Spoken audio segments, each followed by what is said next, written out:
Why, hello, I'm Barry with Empty Hammock. I am going to leave the most beautiful woman on earth here at the house to paint everything today. I've got to go do a job. Before I take off, though, I'm going to go ahead and take down the lights that are in this room. That way, she doesn't have to paint around them. It'll be a lot more easier for her. And I'm just going to give her the camera and say have fun, because I got to get. My goal today is just to get a layer of thin primer on all the walls. PVA primer just kind of acts like a glue for any loose particles and a sealer for any porous areas where the drywall is exposed mud. And what that does for you is it means that when you go put your nice wall paint or ceiling paint on, that you're not getting different textures because you've got unsealed porous areas and then the paper areas. And it also means that you're not adding particles that work like flour in a batter when you're using your paint. So if you don't seal it, your eventual paint will have different textures as it picks up the dust. So this is just a step to prevent any problems with the final layer. And also, I'm really excited about getting this done because it means that I can go do dust remediation on the rest of my house and be just done with the drywall dust. Well, here it is. Thin coat of stabilizing primer on the whole room.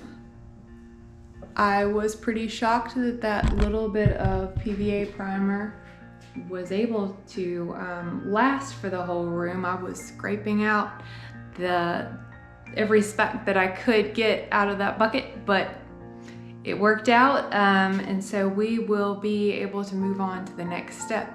So I found 2 partial cans of flattish white and mixed them together to make almost an entire gallon of flat white for the ceiling. I got a couple of coats on there. The sun was going down, so hopefully it'll look pretty good in the morning still. If not, I've got enough to touch up, and I'll leave that roller wet. Barry wants to move forward with putting on outlet covers and finishing up the wiring tomorrow. So he's encouraging me to pick a color and get it on the walls.